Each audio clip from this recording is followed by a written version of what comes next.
Ever be a day that I can't go live Exactly. Just about anything. at all. So, all right, good to see everybody here. And for you guys out on the internet, I'm sorry that I dropped my mic and didn't know it last Sunday, but the volume is still there. They just had to turn it up real loud. So, but it's better to have it up where it's supposed to be. So, Your voice carries. I have a lot to share today, and I hope I can get done with it. I hope you can take it, because I'd like to finish chapter 4 today. So in this lesson, for anybody that's new, we're going to a metaphysical study of the book of Romans. I've said Romans for many years, the book of John. And it's really funny while I'm writing and studying, I'll make a reference and I'll look back and I'll put Luke for some reason. I've done it 6 or 7 times. Like I can't get Luke out of my head for some reason, but I'm not going to leave John. I want to get John done. And I'm not in a hurry, but I'm enjoying it. I hope you are too. I've seen things that I've never seen in my life, and it's just very exciting. And I hope it is for you, and I hope it's helping you. I'm not teaching you these things just so you can hear something really cool and then go home and forget about it. We used to have a young man named Roger Legg at Essential Life Church, Gary Garner's, and he would always be talking about a heavy revy, like a revelation. He said people just want to come for a heavy revy and they leave and they don't apply it. So if we're not going to apply these things in our life and help other people with them, then we're wasting our time. But we're really not, because we really like being with each other too, don't we? So, but I hope you're doing this, and that's why I like to send you the transcripts. I like to give you all the material. I like to make books. I want it always to be out there to help people. Hi, Kay. We're glad you're here with us. So this is the second indication of Jesus' functioning as spirit. And where do I get the word indication from? When you look up the word miracle in the Greek, it's S-E-M-A-N-I-O-N, and it's from sema, S-E-M-A, and it means to indicate, as in pointing to a person, place, or thing. So what he was pointing to, or what he was doing, necessarily, not him, but what he was doing was pointing to him being a person that knew how to function 100% out of his divine mind, how to function as spirit. And that's where we want to get to. We already are that. We're not trying to be divine. We're not trying to be holy. We're not trying to be powerful. We are all that already. But because of things that we've been taught all of our life, or that's been done to us or said about us or whatever, we haven't seen ourselves that way. And I wrote a teaching on counseling for Global Grace Seminary. And one of the first things I said is, instead of going into everything that they've done or had done to them, the first thing you need to do is correct their identity. Find out what they think about themselves. Have them tell me about you. What do you think about yourself? And if you can get them to be honest, most people feel less than. And so then we can turn around and start building them up. Right? So let's look at John 4:46. I'm sorry I'm always congested. I don't know why, but I may need to have my sinuses checked out or something, but I feel like I'm always congested all the time, but it is that it is. So John 4:46. Jesus came into Galilee. So this is after the woman at the well. Jesus came again into Cana of Galilee, where he turned the water into pots, the water in the pots into pure living water. Remember when I said that he did not turn it into wine? Water was good water was not a easy thing to find when you live out in the desert or small towns or whatever. So literally he turned that water into pure water. And that's why the master of the feast was impressed with it, because good water tastes better than wine. Right, Carl? He's not sure about that. According to what time of the day it is. That's good, Carl.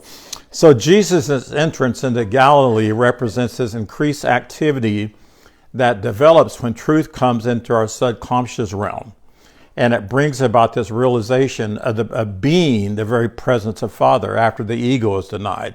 And our ego is, what is it? It's me, myself, and I. When we always think we don't need anybody else, we don't need God, we just, I can do everything on my own, that's very detrimental to people. So when that goes away, then we realize that we are the presence of Father. And the Logos, or the water of the Word, is allowed to flow in us and through our entire being. So when the illumined intellect is cut off from our outer expression, the spiritual I exist withdraws this consciousness of endless activity, and it turns it into spiritual activity. And it comes into a greater awareness of our divine mind, and that our divine mind is the source of all energy. All energy that flows through us comes from the divine mind, which is Father. So Galilee is associated with mountains. When you look that up in dictionaries, spiritual dictionaries, it's associated with mountains, and that's where he had come to. And it symbolized a high consciousness of life. And I've told you before, every time in the Bible where Father would call people up to a mountain, Father was wanting to show somebody, teach them something, bring them to some great awareness that would change their life. So mountain experiences are places that your intellect becomes influenced by spiritual truth.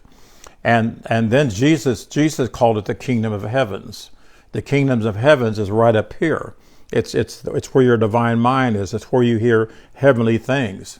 And then the disciples that Jesus was with represents man's faculties. You know, we've talked about the divine faculties a lot, and I've written of that. And so we need to call attention to these faculties, to the kingdom of heaven within us. And as a reminder, the divine faculties are representative, again, in your divine mind.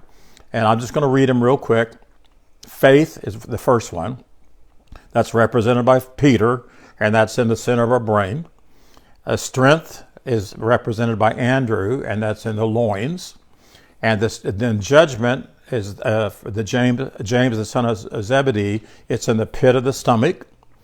And love, which would be John, where do you think that would be at? Your heart. Right, in the back of the heart. And power is Philip, which is the root of the tongue. And then imagination is Bartholomew, between the eyes. And understanding is Thomas, the front of the brain.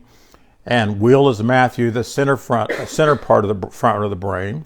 Order is James, the son of Alphaeus, which is the navel.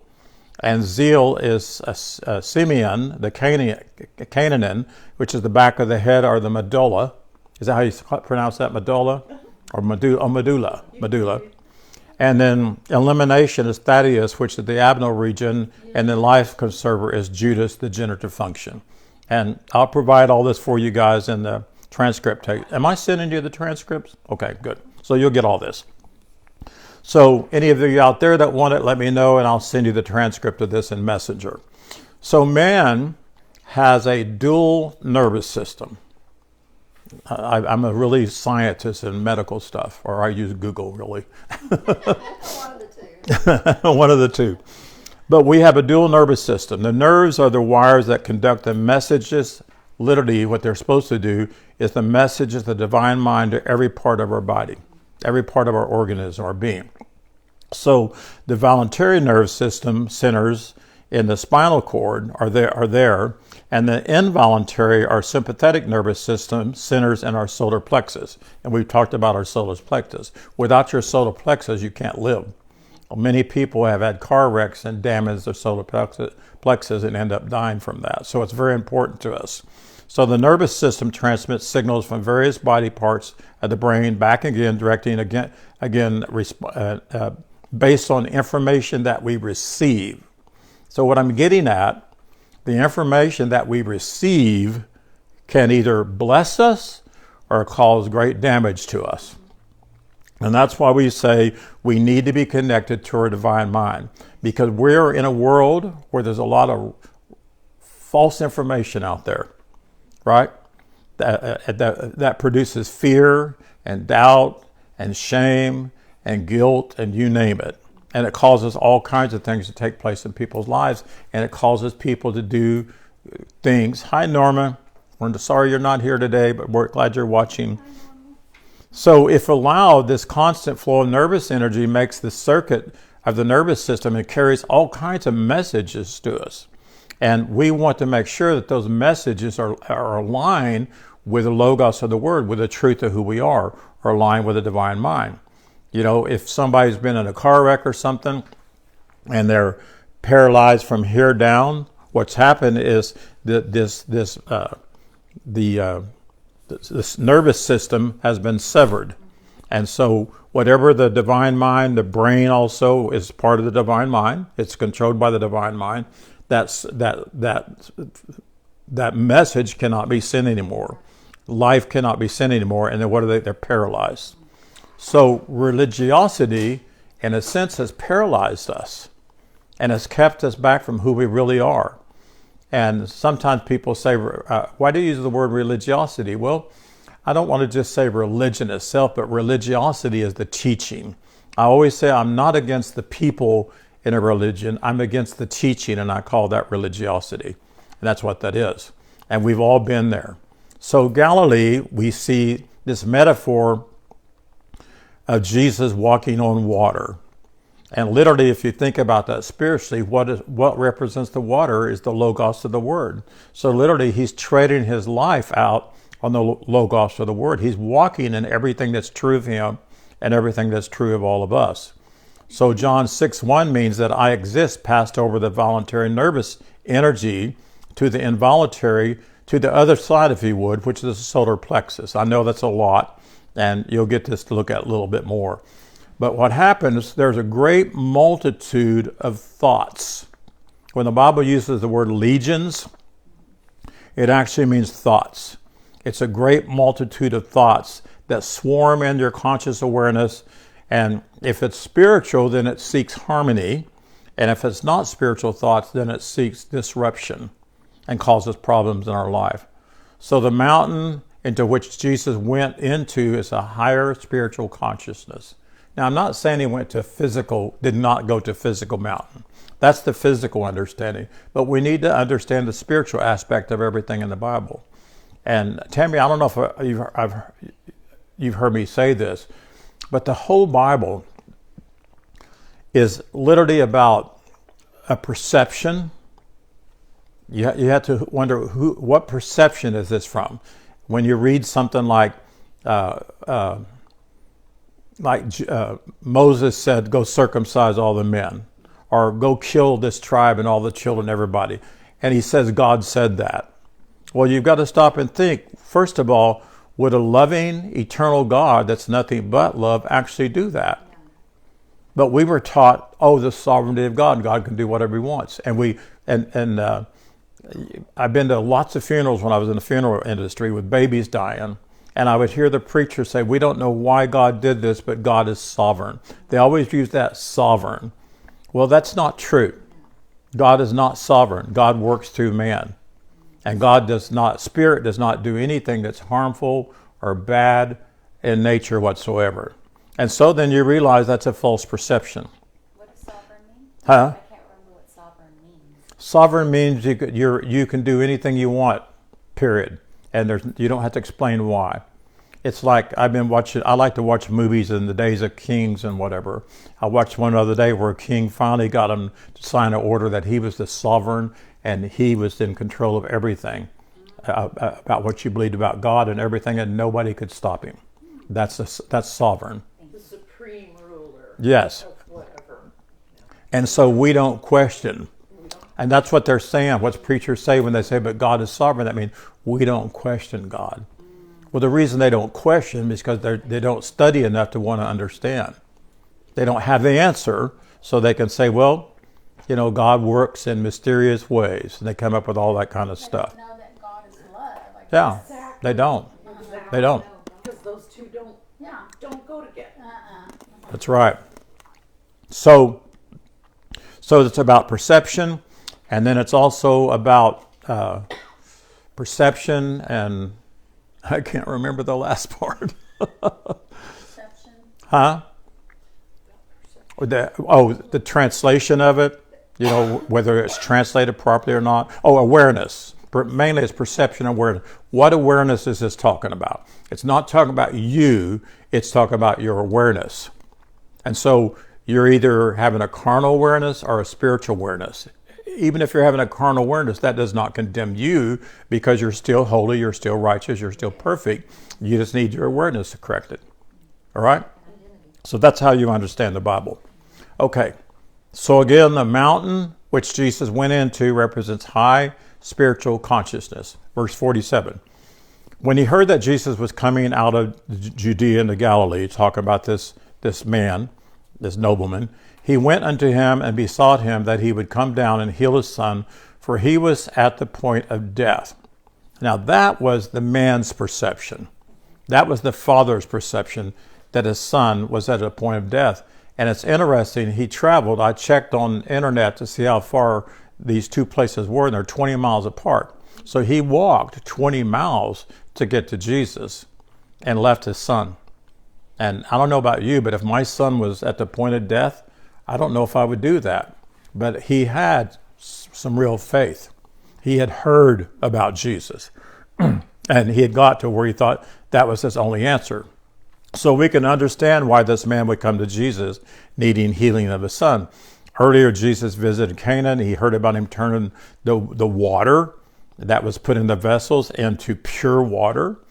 And a further understanding, Jesus' indication of turning the water into men that are filled with dirty water, if you would.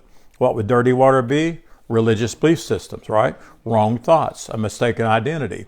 So literally, this is a picture of Jesus taking the water that you were fed, because water represents the Word of God. But sometimes the Word of God that was given to us was not pure, right? And it was bitter and it was tough for us to drink.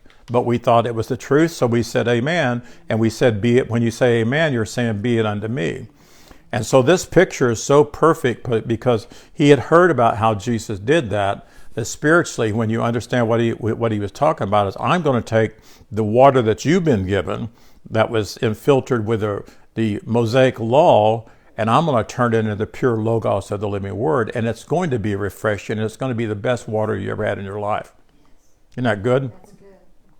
So the water of the word is a logos, and what is it? It's the spiritual creative activity that reveals the spiritual law of abundant life. So there's nothing in the water that would hinder its taste.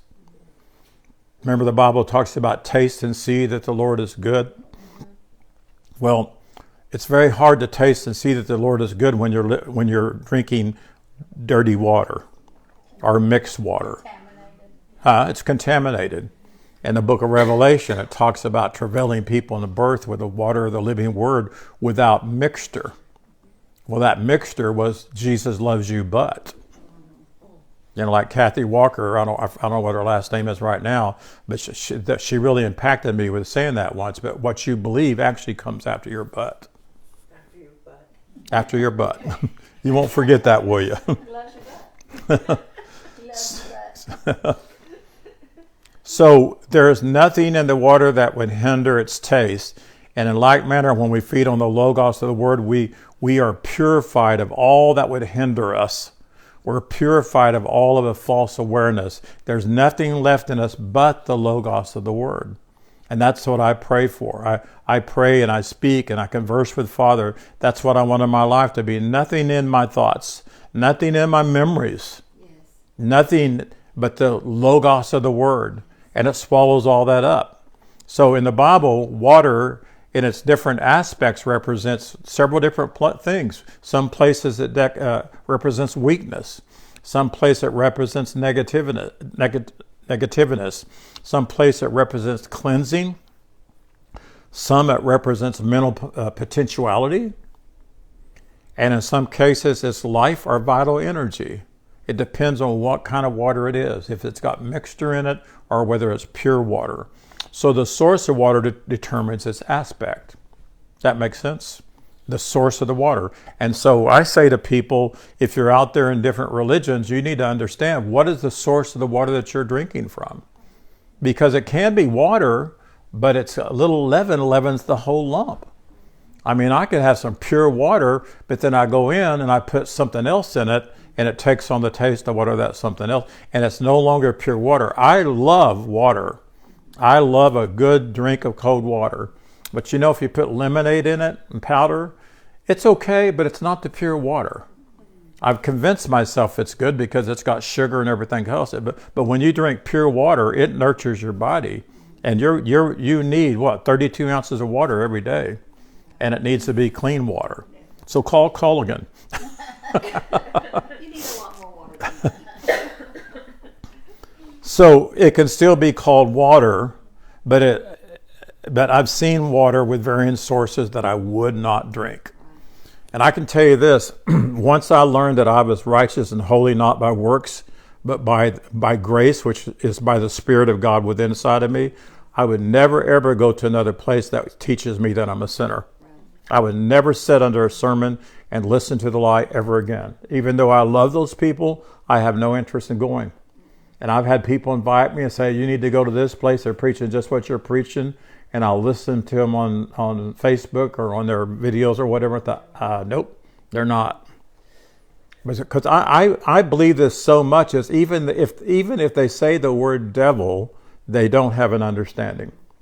Because I've had people tell me that they've found translations of the Bible that are really good. And I said, well, does it have the word devil in it? And they'll say, yeah. Does it have the word wrath in it? And they'll say, yeah.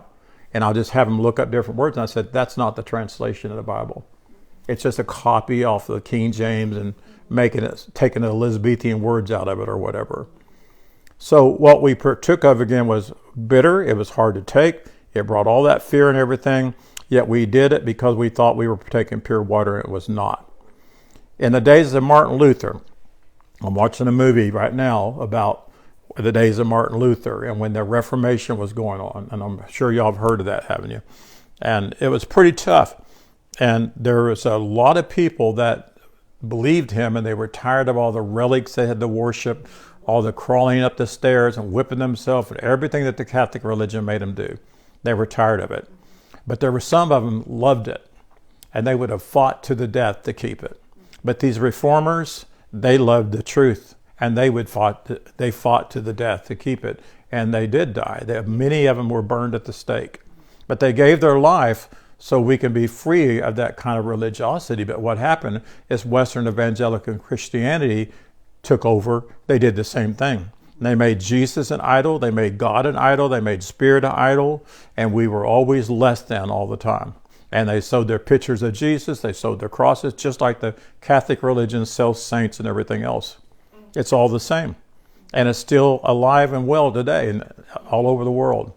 But I believe it's changing quickly because there's a mass amount of people out there who are questioning their theology. They're waking up. They're studying spiritual things. I listen to my daughter, I listen to you, I listen to some of the other young women that's come in here, and I'm amazed at the things that they're learning and teaching, and they're not afraid to teach it because we have nothing to lose, do we? We don't have some big following out there that we're afraid that we're going to lose. So let me get back to where I was going. I'm going to skip ahead some. Okay, so water also represents the great mass of thoughts that conform to the environment. So water represents the great mass of thoughts that conform to the environment. So every thought leaves its form in your consciousness. Whatever thought that you think, and that's why Jesus said it, or Paul said, if there's anything worth thinking on, think on these things. What were those things? The things that he taught that Jesus revealed to him. Think on the goodness of the Lord. Think on the holiness of you and that you're righteous and you're holy. And if there's anything other than that, cast that thought out. And what you do, you don't bind it or rebuke it or whatever. You just push it away and you speak the truth. And sometimes you have to push it away many times. And eventually you won't think that thought anymore because it does take form. So when we get discouraged or disappointed and give up, this undertow of life sweeps this flood of negative thoughts all over us. And then we begin to get a sense of bodily weakness. And we get very weak, and it can turn into sickness and disease and things like that. That's not my problem, though. So the water, the Logos, it's released in the natural channels of the body. And our strength is restored when we begin to feed on the Logos. When I began studying under Brother Garner, I mean, it was the best thing I'd ever heard, the redemptive view. I was strengthened a lot. I enjoyed it. It was wonderful, but I did not realize I was still hearing the lie. Yeah. It was just a sweeter lie, if you would, that Jesus was the one that made me everything that I am. But it wasn't. Jesus came to reveal who I already was. But when we begin to tap into and teaching, living out of our spiritual resources, that changed my life. I was catapulted into a greater, higher place of awareness, and it literally changed my life. And so that truth flooded through my entire being, and it braced me up and it held me up, and that's what I stand on all my life, is that, and that understanding who I am. So we're going to see later when I get there. I'm trying to go a little fast. I'm sorry if I am. I don't have to get all this done, but I just want to because it's too good. I want to give you the dessert. So we're going to see how Jesus, with his breath, or aurora, remember the word aurora, A-R-O-R-A, released spiritual creative activity to this young man 20 miles away. Have you ever thought about that? Have you ever heard this story before? You've never heard the story before? Yeah, it says a nobleman came to Jesus and asked him to heal his son. But he came 20 miles away, and the child was all the way back there. And he was seen by the man and by his servants to be at the point of death. And so what happened, Jesus, literally, his inward abundant life energized that young man, because there's no distance in spirit. It was just like Jesus was right there with him. I guarantee you Jesus could have described exactly what he looked like, right? Remember, who was it, Nathaniel, that Jesus said, I knew you before I saw you under the fig tree? He knew everything there was about him. And it's not because he was God Almighty, and I don't even like to use the word Almighty because God is Almighty through us, right? But he was tapped into his divine mind and was fully aware of everything he needed to be aware of. He knew who he was going to. And that's why I say all the time, many times we see people that we recognize them, but we've never seen them with the physical eyes ever before, but we recognize them and we know them. And that's how Jesus, a spiritual connection, because we all are spirit. So there's no time, there's no distance in the cool of the day. The cool of the day comes from a word called ruach, R-U-W-A-C-H, and it means breath, which is spirit. So from an intellectual viewpoint, water represents then cleansing. And when John the Baptist was baptized with water, he thought he was cleansing people's sins away. That's his baptism was that way. But Jesus was immersing people in the logos of the word. And that was what was really bringing people help. And that's where our freedom comes from. So we do need to go with, we do not need to go without, we need to go within. The Father wanted Jesus to come lay hands on him. But Jesus, when you're functioning spiritual, you don't have to go by what you see. You don't have to touch the external. You see, he saw the child whole. He didn't necessarily lay hands on him and heal him, but he saw the child whole. He saw him for what he is, and the child's body reacted to that energy exchange. Allison calls it energy exchange. And so literally he released his spiritual energy to that boy and made him whole. That's why I say many times when we pray for people in other places, I always say there is no distance in the spirit, and I can speak to Carl. Carl was in the hospital this week, and I can speak to Carl as though I'm standing right next to him. Not that we shouldn't go, it helps to go, and if it was more serious, I would have went, but I spoke to Carl as though he was standing right next to me. And that's something we really need to practice doing, and know that we know that this is powerful, yes, and we're releasing energy to him. So the sea is capable of production, but must come under the dominion of the formative power of the divine mind. The sea of thoughts, it must come under the power of the divine mind. When we allow the divine mind to be in control of our thoughts, then it will not allow any other thoughts to come to you. No weapon formed against you what? Shall prosper, if you know who you are.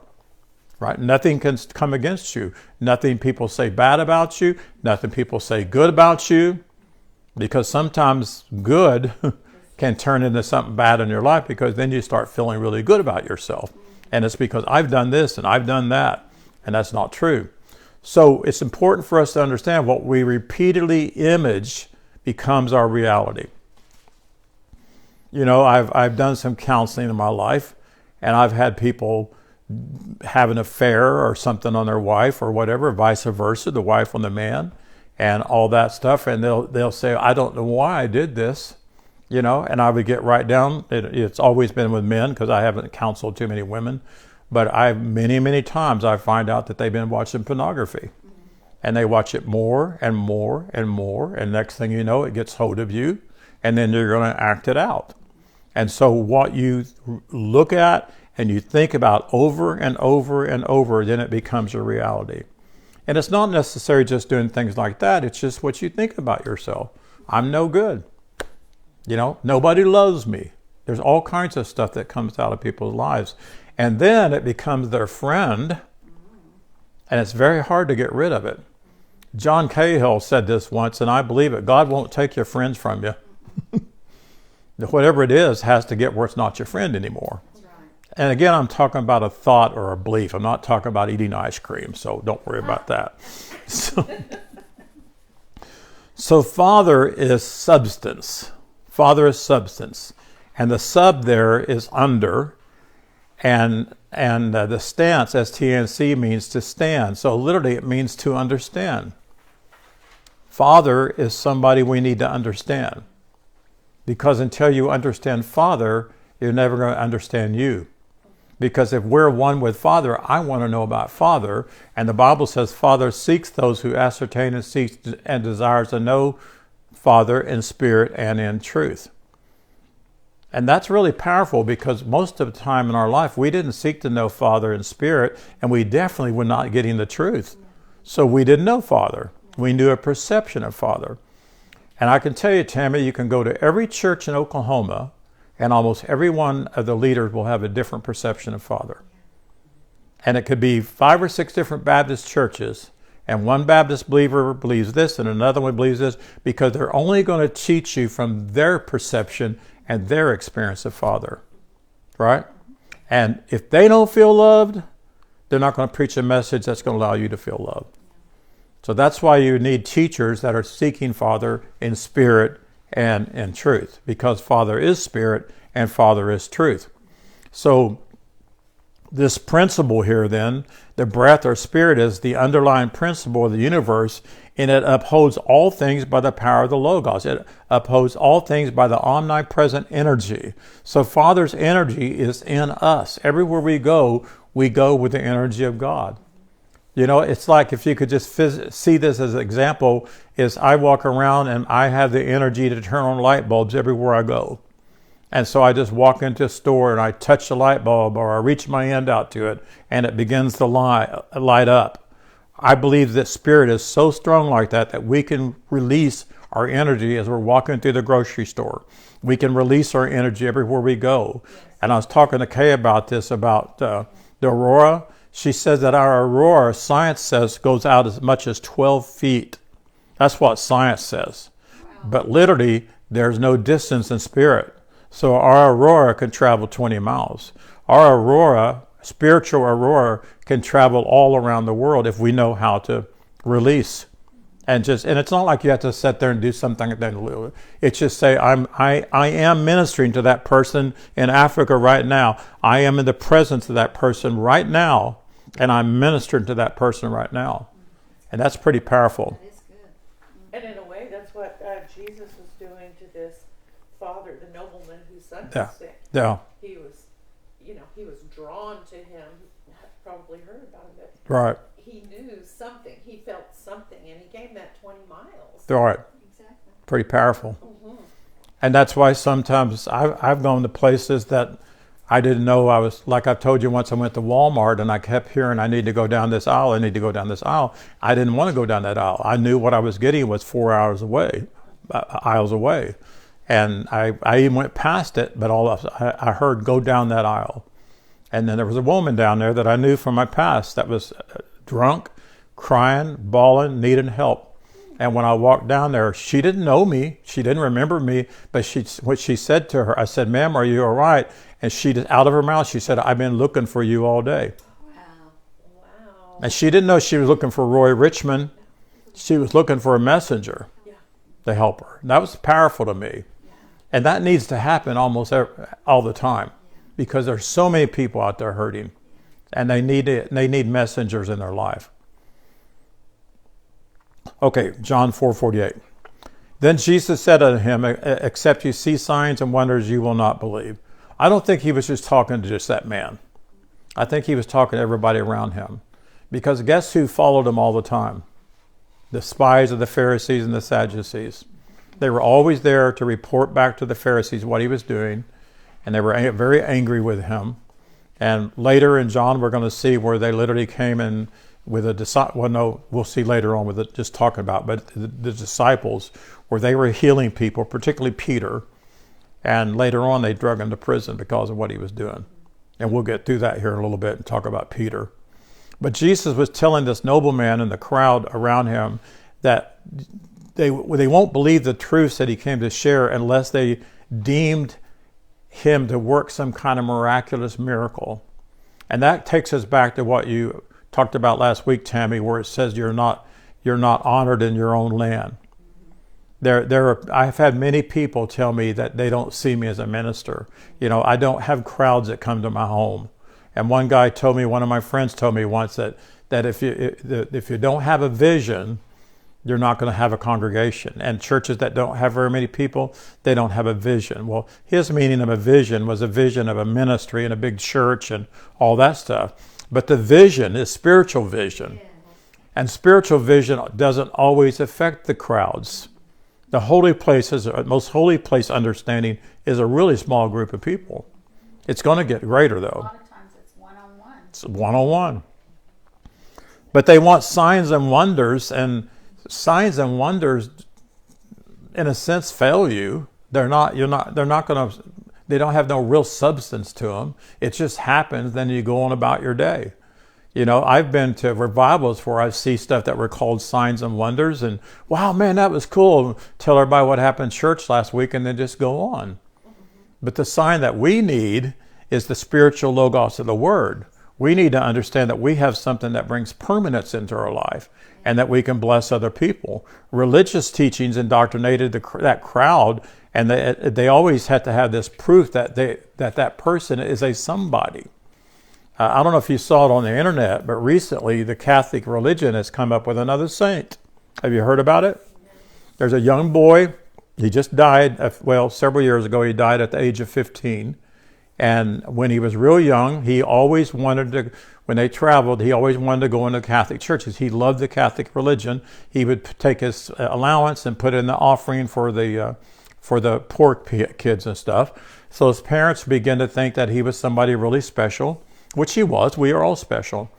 But he ended up dying of leukemia. And here we are, probably about 15 years later, or he was 15 years old, the Catholic religion has decided to make him a saint. And to become a saint, I looked it up, you have to do 2 miracles after you die. After you die. So what happened, and somewhere in South America or whatever, 2 women, separate women, had a child that had been one brain injury, one some other injury, and they both prayed to him, and their child was miraculously healed. And then they made him a saint. And I'm not doubting that they were healed, but I'm just saying that they made a saint out of it. And what do they do with saints? They sell their images, they sell their pictures, you pray to them, you bow down to them. It's just another form of religion. And it's sad. But again, Western evangelical Christianity has done the same thing. How much money do you think has been made on crosses? And pictures of crosses and things you hang on the walls and pictures of Jesus and then giving offerings to satisfy a God that's angry with you. And so Jesus was here to reveal that this is not true, and yet they wanted that sign, and that's why he said that. So let's continue on. John 40, verse 49, 54. The nobleman saith unto him, Sir, come down, or my child will die. That's his perception. Jesus said unto him, Go thy way, thy son liveth. Isn't that cool? Go thy way. So he takes off. And the man believed the word that Jesus had spoken unto him. He went his way, and as he was now going down, his servants met him and told him, saying, Thy son liveth. Then he inquired of him what the hour when it began to mend, and they said unto us, yesterday at the 7th hour the fever left him. The father knew that was the very same hour that Jesus said that to him. Isn't that pretty powerful? This is again the second indication and sign that Jesus did when he came to Judea and Galilee. And again, I'm replacing the word miracle to indication because it's not a miracle. We've got to realize that this is when something happens that we think it's a miracle, that's the norm. That's the way it should always be. Cancer, all that stuff, we should be able to speak for cancer just to go away. We should be able to speak for all this stuff in my body just to go away. It doesn't belong here. And I know we're speaking it, but I do believe there's coming a greater and greater awareness where we're going to know that we know, and we're going to see success in it. Not to prove who we are, but to bless people and to help people. So in this healing of the nobleman's son, the nobleman represents exalted thoughts that makes more direct contact with the divine mind. He knew there was somebody out there that had contact with his divine mind or had the ability to do what he needed, and so he went and he made contact. And he seeks to have this healing power brought to bear on his son. And literally his son at Capernaum, that represents his subconsciousness. We need to get all this stuff into our subconsciousness. There's a knowing up here, but when it gets into your heart awareness, or you can say your subconsciousness, that's when it really changes your life. Because Paul once said, when I would do good, I would do bad. And the reason why is because he said there's sin in my members. What he was saying, there's still mark missing in my subconsciousness. Your subconsciousness is where memory is that causes you to do things that you don't know why you're doing it, right? But you can deal with that because the thoughts up here go into your subconscious, so you change your day-to-day thoughts. Yes. You change the food that you're feeding on, correct?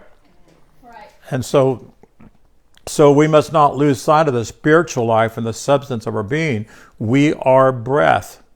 We are perfect expressions of the Father. When you see you should see the Father. When you look in the mirror, you should say, hello, beautiful. You know, I joked about it all the time, how I looked in the mirror all the time, and I said, I look like a Greek god, but now I'm getting a little saggy, so I don't say that anymore. Or Donna says, no, you don't. But you should speak who you are. I am son of God. I am daughter of God. I am the very breath of God. I am the healed of the Lord. I am whole. I really don't need healing. I am whole because healing is temporal. But yes, sometimes healing needs to come first, but there comes a place when we know that we are completely whole. And that's when we know that no weapon formed against us can prosper. Yes, I ate too much ice cream in my life. Yes, I ate popcorn with lard. My dad cooked it with lard. I could go down this whole list with doctors to say that's why you're this way. But still, that has no power over me if I don't give it power over me, right? Giving power over it is agreeing with it. And that's why I don't like to go to the doctors and fill out those forms. Did your daddy have this? Did your mama? I leave them blank. I just want to say, what is that to me? Because they're trying to come up with a reason. Well, your daddy had this, so you have it too. No, my daddy's not my source. My real daddy is Father, Papa, God, source, or mother, whatever you want to say. And so everything that we are is breath, which is slowed down to visibility. Our inward parts, every bit of our inward parts are the breath of God. Your organ, everything is the visible spirit of God. So Jesus did not go down to the sick child. That was just very interesting to me in this study. He didn't go there. In its quickening, healing work, the spiritual existed not direct the force into the realm of effects. See, that's the realm of effects. To go there and to see the person sick. He saw the person whole. He saw the boy whole. And what happens if you see the realm of effects, then you give weight to the adverse appearance. If I would have, say I go to the hospital to see somebody and I'm not really able to see them who they are, and I see them laying there just barely breathing, tubes all over them and everything else, what does that do to you? It brings fear into your life. So if you're going to go to a hospital and minister to somebody, you need to have a little bit of time to focus and say, this is what that person is. No matter what I see, I'm going to see them whole. I'm going to see them rising up out of that bed, coming home whole. And Jesus did that. And he didn't have to practice it because he lived that way all of his life. So the subconsciousness receives the logos of the word, and it's comforted, and it's made whole. Once we can get our subconscious cleaned out of wrong thoughts, literally it comforts you. You have no more shame. You have no more guilt, right? You don't beat yourself up anymore, and you don't let anybody else beat yourself up. And then literally you're whole. Then the body activities, like the nobleman, bears witness to the harmony and the order, and that's restored. And the Father knew, and he believed, and his whole household came to believe after what happened.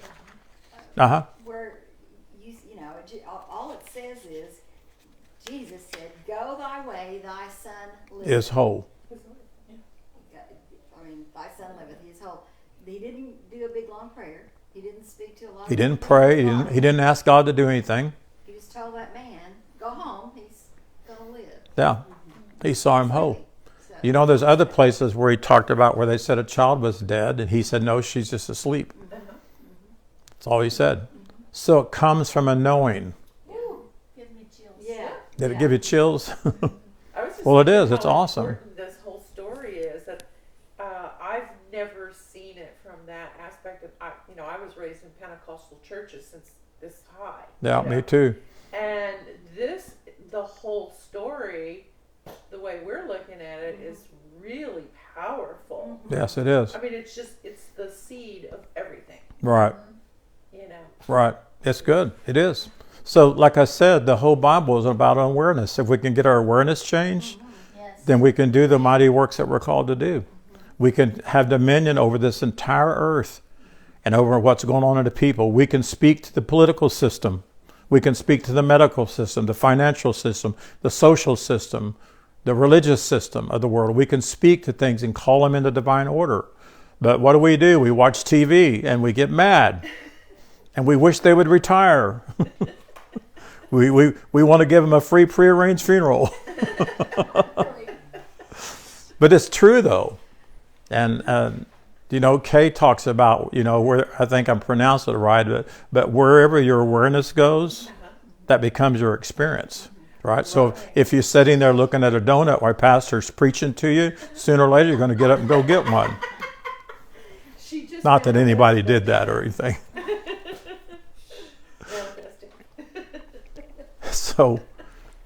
So this passage can be interpreted metaphysically as a powerful illustration, you said powerful, of the very nature of faith and Father's faith in us.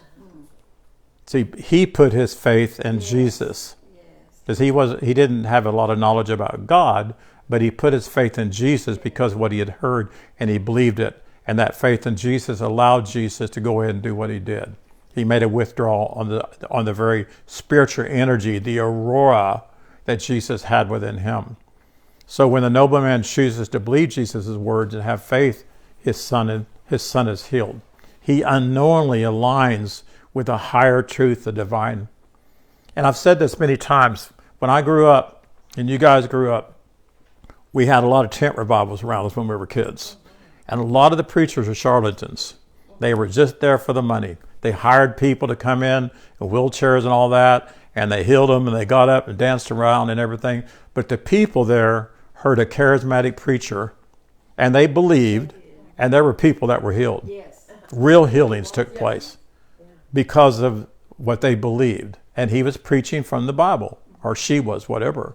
And so the key is when we tap in, we make a withdrawal. So I'm not tapping into you personally, Tammy, but I am in a sense, but I'm tapping into you as the Spirit of God. Yes. And a person doesn't have to be sitting in church 25 years. They don't have to go to Bible study. It's good to, but they just have to have faith in Father's faith. But if we don't teach them who Father really is and who they really are, then they can't do that. So again, how far away was Capernaum from there? 20 miles. And we think, wow, that's unbelievable. But it wasn't any different if he had been right there with him or if he had been on the other side of the world. Because spirit is so powerful, it can travel anywhere. And I've told you many times about the time the man wrote me an email several years ago and thanked me for coming to Africa and ministering to their congregation. You never heard this? Yeah. And he said, Brother Lawrence said to tell you thank you for the shoes that you gave him. And I have no recollection of ever been to Africa. I wish I would have saved the email. But you remember it, don't you, Donna? I do remember it, but Yeah. it wasn't Brother Lawrence. Something else. Oh, you remember the name? Isn't she a detailed person? Am I not right or what? Aren't you guys just perfect for each other? Well, it's just, if I tell her it's a 22nd, it's the whole story. The only thing that the story matters is it was not the 22nd, it was the 21st. Some things are important. That's why I love her so much. She keeps my blood pressure up. I'll start saying Billy Bob then. So how much do you know about Aurora and A-U-R-A? How do you pronounce that? Aura. Aura. Yes, our aura. Aura and Aurora, right? Well, our aura is. Our aura. What's sort Okay, A-U-R-A. It's coming out. And then there's Aurora, Out of us. and they both represent spiritual energy, even though you look them up and they're different. But the truth is, everything is spirit. Everything. So when looking up both of the words, I found two different meanings. And at the close of this, I'm going to finish this. I only have 5 pages of notes left. And sometimes I go to 11:15 if that's all right with y'all. Sure. So I looked up in the Bible names because I like to do that. I used to do it a lot. Names and cities, they all have meanings to them, right? Every one of them do. And so I go into my Metaphysical Spiritual Dictionary and I typed in Aurora. And it starts bringing me down to these names. So there was a man that was a Judahite, which was of the tribe of Judah. And it's Judahite, and by the name of Asher, Ashur, and it carries the meaning of Aurora, Auroa. And his name Aurora represents establishing in the individuals a more firm and abiding idea regarding our visible spirit. It's accomplished by recognizing that the entire person is free and we have a spiritual origin. See, we've got to understand that we have a spiritual origin and we're not bound by limitations of matter, including time and distance. Isn't that cool? That all applies to that name there. And then we find Asia, Asia of the East also means Aurora. And the East always refers to the within.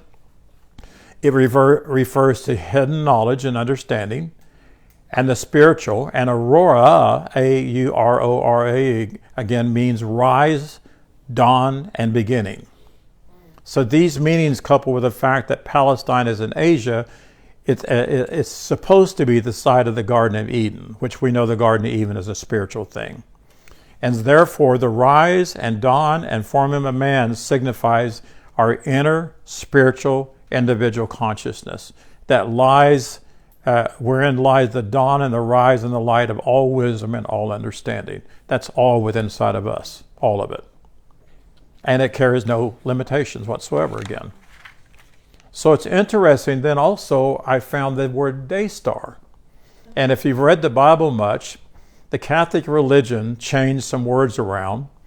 And instead of putting Adam, they put the word Lucifer there.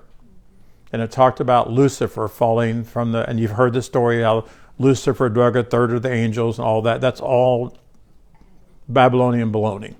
It's not true. There's real pictures to that. But if you go down several verses, it talks about Lucifer and talks about what Lucifer did, supposedly. And then it said they will narrowly look at you. That narrowly look at you means like this, you know. And they're going to say, is this the man that brought the nations down? They didn't say, is this the devil? They said, is this the man that brought the nations down? And you look up the word man, and it's anthropos, and it's Adam. Nations represents the minds of men, or the awarenesses of men. So Adam, in their choice to feed from the knowledge of good and bad, they lowered their awareness and they self-condemned themselves and they brought themselves a false identity. That's what they passed on to all men.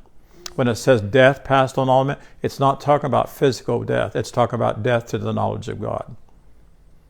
And our problem is it kept getting passed down, and we fed on the knowledge of good or bad. And we said, amen. And that word amen, that's be it unto me. We had no idea how much we were doing that. So when you look this up, daystar means the principle of light, a light, like A-L-I-G-H-T, power of illumination, a star, and in this case of our teaching, daystar means aurora. Isn't that cool? It's energy. It's power. It's the very power of God. So while I continued to study, I found a couple more names. There are lots of names in there. One of them is Shahariam, S-H-A-H-A-R-I-A-I-M. It means double breaking forth, two dawns, double morning, and it means aurora. This means the breaking of a new light, new understanding, new consciousness, double strong, and doubly great results. Isn't that cool? I didn't make this up. Huh? The Aurora Borealis. Yeah.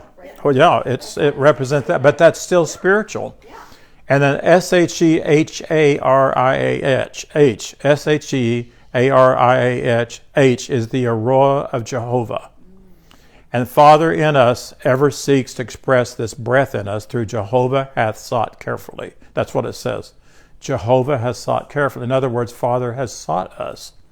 So our response to the attempts of spirit is to bring greater good in people's lives and people's consciousness, like the desire that something higher and better to take place in people's lives. We want to bless people.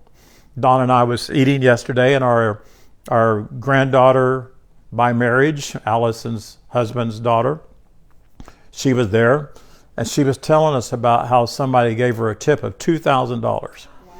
She said it's a church that does that. And they send people out to restaurants to eat and bless a person. They ask them, if you had plenty of money to do what you want to do, what would you do? And she told them, and they gave her $2,000 cash. Praise the Lord. And when I thought about that last night, what kind of person are you? Are you the person that's happy that it happened? Or are you the person that says, I wish that would happen to me? Ooh, I'm happy that it happened to them. But that kind of reveals where you're at. You know, and that's what we want to be. We want to be people that we have this desire to better other people's lives, to improve them, to bring greater light and greater understanding. And yes, bless them with natural things too, because sometimes they need that to happen before you can begin to teach spiritual truth to them. Yes. So in science, aurora is related to natural phenomena, specifically the beautiful, colorful lights displays that occur around the Earth's polar system. I don't know why, but recently we've been able to see it here. Did you get to see it? It's beautiful. And that's the Aurora Borealis, the northern lights, and the Aurora Australis, the southern lights. And they're dazzling lights and they're beautiful. And people try to say this is more of a physical thing, but it's not. It's spiritual. It's God showing forth His glory. That because if you could see us with your single eye, you would see the same thing. Have any of you seen the movie The Shack? Yes. Have you seen it? You need to see it. Do you have Netflix? Look for The Shack. It's an emotional book, a little bit. But when he saw his dad, which his dad had abused him, his dad had died, he finally got to see his dad, and he was looking out in the field, and these figures started walking their way, all kinds of beautiful colors and lights, and it was people. And the one up front showed up and then slowed down the visibility, and it was his dad. I thought, what a powerful truth in there. But we literally are the light of God. We are the day star of God. Not no Lucifer. There wasn't a devil that was God's day star. There's energy in everything. Yes, we are. Electrical energy. We are. So the term aurora comes from a Latin word which means dawn or sunrise. And it's associated with the idea of the sky brightening and the sunrise bringing light to the dark areas. And it often in science confirms that which is sourced by spirit. Science confirms this. They call it spirit. And so both of these represent our spiritual aurora, not necessarily just the physical. And yes, sometimes our aurora can, if we don't allow spirit to control us, it can have bad things too, can it? but that's not who we really are. No. So it refers to the energy field or the atmosphere surrounding a person or object in a metaphysical context. It contrasts aura, refers to the phenomenon seen in the Earth's polar regions. If you see with your single eye, what you will often see then will be colorful light. You'll see glow around people. You know those pictures they show of light around people? I believe they've seen that. I believe there were times back many years, and even still today in places, people see a glow around people. I've seen people many times where I say, I just see something, I don't necessarily see the light, but I sense the light. I sense the glow around people. And so like Jesus and other master comforter messengers, they let their light shine. They did. This little light of mine. It's big light. Yeah, we thought it was a little light, didn't we? Big light. Yeah, well, it's not little, it's big. Pretty big. We did let Satan blow it out, though. Satan was a religiosity. So in Matthew 6:22 through 23 states that the light of the body is the eye. If therefore your eye be single, your whole body shall be full of light. But if your eye is hurtful, they put the word evil there, but it just means hurtful. If your eye is hurtful to your understanding, your whole body exists full of lack of spiritual understanding. If therefore the light that is in you lacks, how great is that darkness? And we've walked in darkness most of our life because we lack true spiritual truth. But now our light is shining. So Jesus' eye was single. He only said what he heard Father say. He only did what he heard Father do. And in the case of that young man, he knew what Father would say. He liveth, because there is no death whatsoever. No real death. So in the Bible, people were healed by Peter's shadow. Yeah. Have you ever heard that? By his shadow. Peter was so empowered by what Jesus told him to do. He thought he was never going to get to minister again because he denied Jesus 3 times. And when Jesus came to him, he was very scared after he resurrected himself. And he said, Peter, 3 times, I know you love me. I know you love me. I know you love me. In other words, that's okay. Don't worry about it. I know you love me. Go feed my sheep.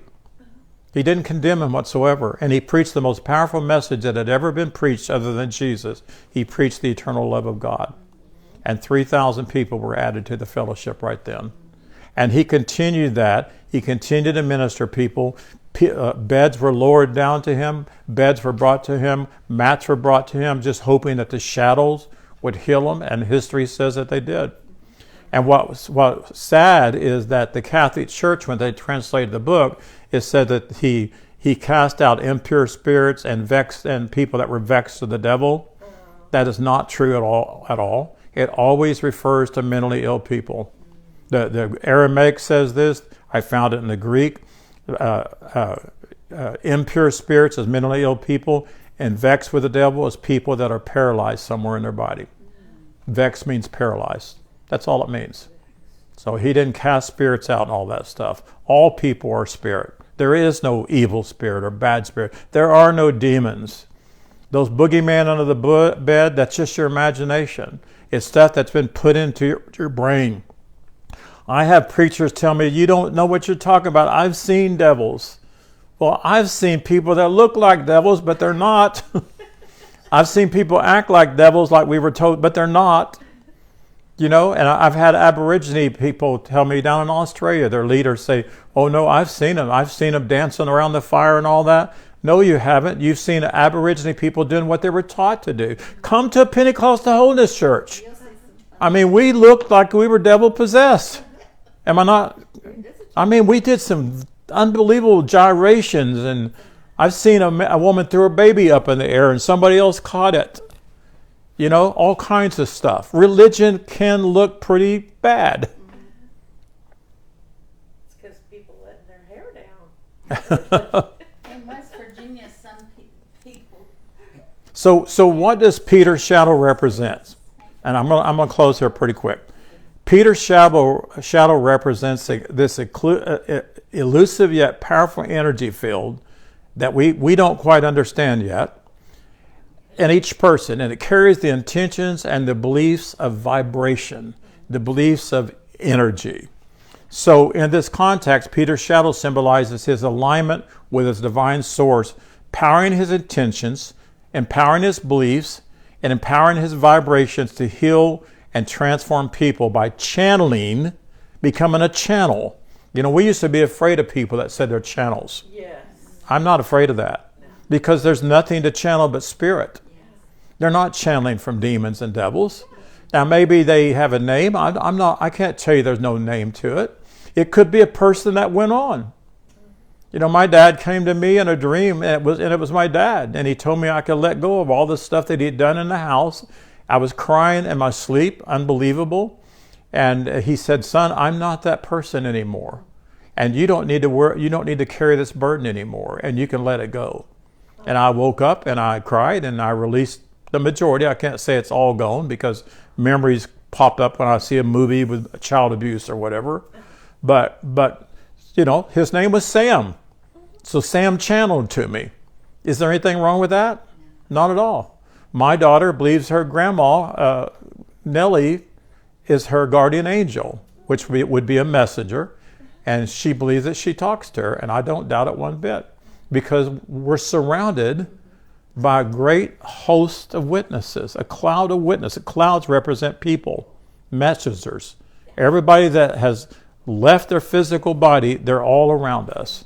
And if we would be more sensitive to that, we may hear more than we know. Yeah. We may have messages brought to us that we need to hear.